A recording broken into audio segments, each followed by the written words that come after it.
Have you ever wondered why MIDI only has 127 values? You want to know more about the MIDI protocol in detail? Then this video is for you.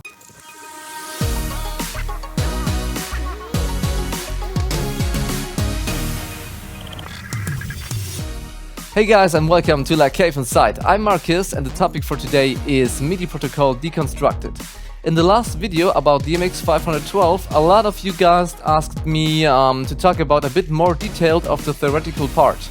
My intention was to focus only on the practical and useful side, but okay, if you want, we can go into more details. So let's get started with some short MIDI theory.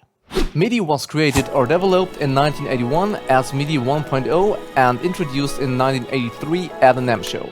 There is also a MIDI 2.0 standard since the year 2020, but as it is fully backward compatible and 1.0 is almost 100% in use these days, I will focus on the 1.0 format for this episode. MIDI is based generally on the UART standard. It has got 31.25 kilobaud per second or 31.25 kilobits per second. So that's a total of 31,250 bits per second.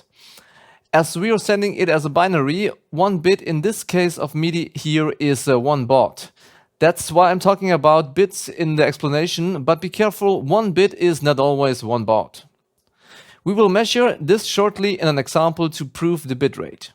Physically, it was specified for 5 volts, but since 2014, it's also allowed to use 3.3 volts. I don't want to go too much detailed into the electric side of it, as there are all informations, and there's a lot, really trust me, about the circuit available on the web.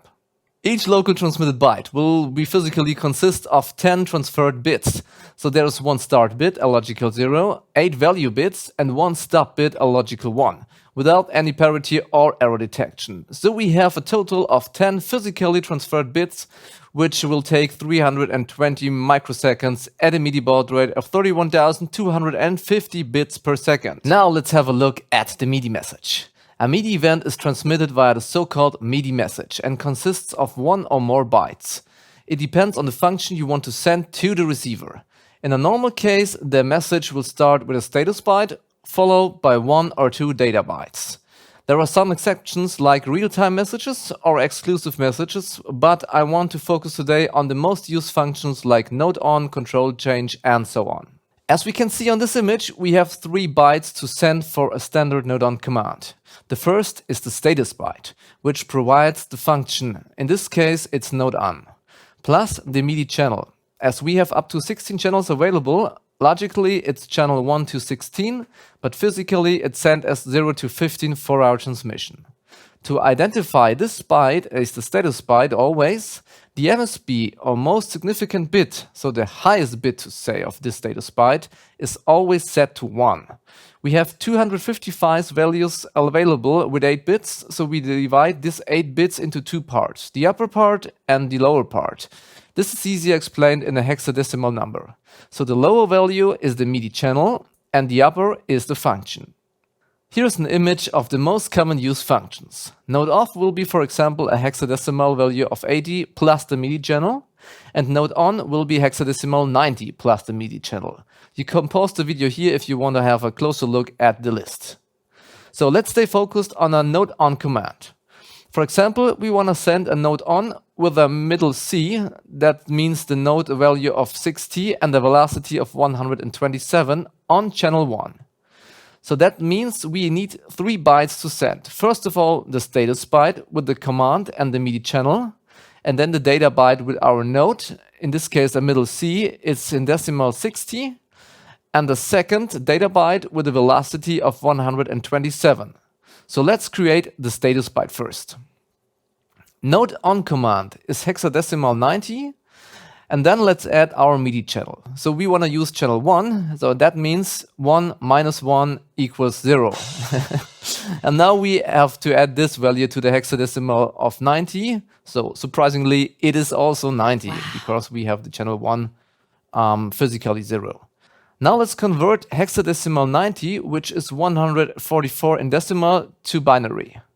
So that will be 1001 0000 in binary. Left is the upper part and right is the lower part. So we need to send in binary the values of 1001, 0000 from right to left, because we are starting with the lower bit and then with the upper bit. Okay, this is our status byte. Now let's create the first data byte, which provides the note.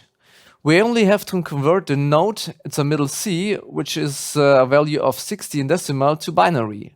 And so that equals to 0011 1100 in binary. And now let's create the second data byte, which includes the velocity of our node on command. For this, we only have to convert the decimal value of 127 in our case to a binary again. So that equals 0111 1111 in binary.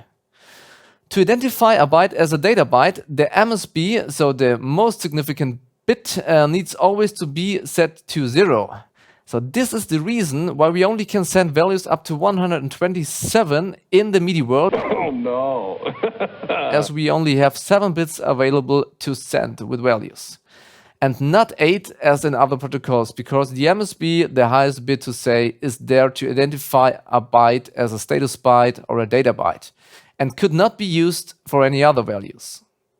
Okay, now, the fully Midi message we want to transmit is the status byte 1001 0000. Node on command and Midi channel 1 -1. The data byte, it's 0011 1100. That's the middle C, so 60 in decimal. And the data byte 2, it's 0111 1111. That's the velocity of 127 in decimal. So these are the logical values we need to transmit. But if we have a closer look at the physical side, we need to add a little bit more, as we have learned earlier. So every transmitted byte needs a start bit and a stop bit. The start bit is a logical 0 and the stop bit is a logical 1.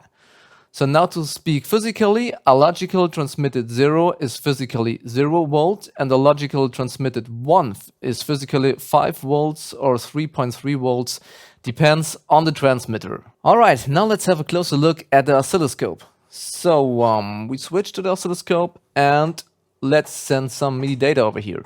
So we see something coming, and now let's trigger on that data and then zoom in a little bit. So this should now be our node C, so 60 at channel 1 with a velocity of 127. So first of all, let's identify some bit. As we can see here, this is 1 bit of our transmission. So let's measure first this bit. For that, I zoom in a little bit. Much bit in here. And then we go to start point, and then we go to the end point.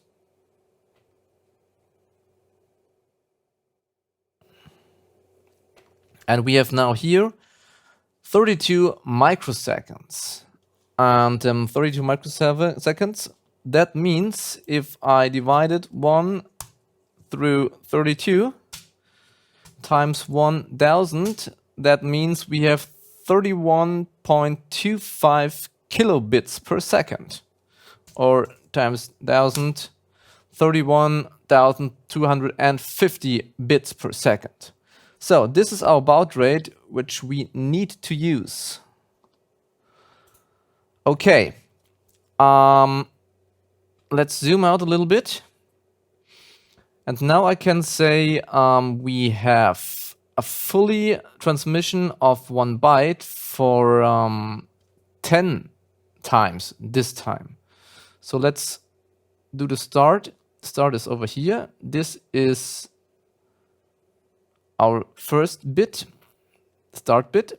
And then we have a time of 320 microseconds. That should be until here. So now you can see in that range that we have the start bit, the 8 value bits, and the end bit, which is 1. And the start bit is here down to 0. So this is the first byte. Then we have the second byte. Let me move it a little bit around. So the second byte, this is the first data byte, is this one here. And the second data byte is from here to here. If you can see it better, I will use the logic analyzer. So let's analyze the signal. Grab some data. 1, 2, 3. And now we have got our signal over here. So let's have a look. Our bit rate is set to 31,250 bits per second. That's great. We have one stop bit, one start bit, and no parity. Great. Let me color this a little bit, and I'll be right back. So let's enable the analyzer with Midi. And now we can see that this here, from this up to there, is our first status byte. So we have here the start bit, then we have the first value, second, third, fourth, fifth, sixth, seventh, eighth value, and then we have the stop bit. So now don't get confused if you write binary, so you start from here. So this is 1, this is 2, this is 4, this is 8, 16, 32, 64, 128. And if we are using, or if we are getting the signal, so we start from here and now we read it as least significant bit first. That means this is 1, this is 2, 4, 8, 16, 32, 64, and 128. So as we can see here, the first 4 are down to 0, like this, 0, 0, 0, 0. Then the fifth is down to is up to 1, sixth and seventh is 0, and the eighth is up to 1. That means this here is the identifier if it's a data byte or a status byte. And as we saw in the specification, if this one is up, it is a status byte. So now let's do the same for the next one. I will color this up and be right back. Okay, so this here is the status byte. This is the stop bit. This is the start bit of the first data byte, which is this one here. And here we have the same. So we have 1 and 2 down, 0, 0. Then we have 3, 4, 5, and 6 up. This is 1, 1, 1, 1. And then 7 and 8 again down. Then we have the stop bit, which should be 1. And then we have the second data byte, which will start here. And this is all on. 1, 2, 3, 4, 5, 6, 7. So all of them is on, so that's a value of 127. The last bit must be turned off because it is the identifier that this is a data byte and not a status byte. And finally, the stop bit. So this is the fully string which we need to send for our Midi message. Okay, now let's have a look if we change something. In this case, I would like to change just the channel. And so this is channel 1, this is channel 2, and this is channel 3. As you remember, it's always the channel -1. So if I have channel 1, then we have everything down to 0, like this. If I'm on channel 2, then the first bit is up. And if I'm sending on channel 3, the second bit is up, as it is decimal 2. Now let's have a look at the logic analyzer. if we switch to the MIDI message which was sent on MIDI channel 2, so physically it's 1, then we have the first bit up because it's 1, and 1 plus 1 is 2, so MIDI channel 2. And if we have a look at the next MIDI message, which was sent out on channel 3, then we can see here the second bit is up, so that means 2 plus 1 is channel 3. And if we are going to change the MIDI note, then we need to change the second byte. In this case, maybe if we want to send a MIDI note 1, then just bring this to on and all the other 7 to off. Alright guys, thanks for watching this video. That was basically a short but a deep dive into the world of MIDI. So I hope you liked it and it will help you out a lot out there. Please don't forget to subscribe and to like the video, because that will help us a lot, that we can see that you're interested in videos like this, so we can do more videos like that. Have a good day. See you next time. Bye bye.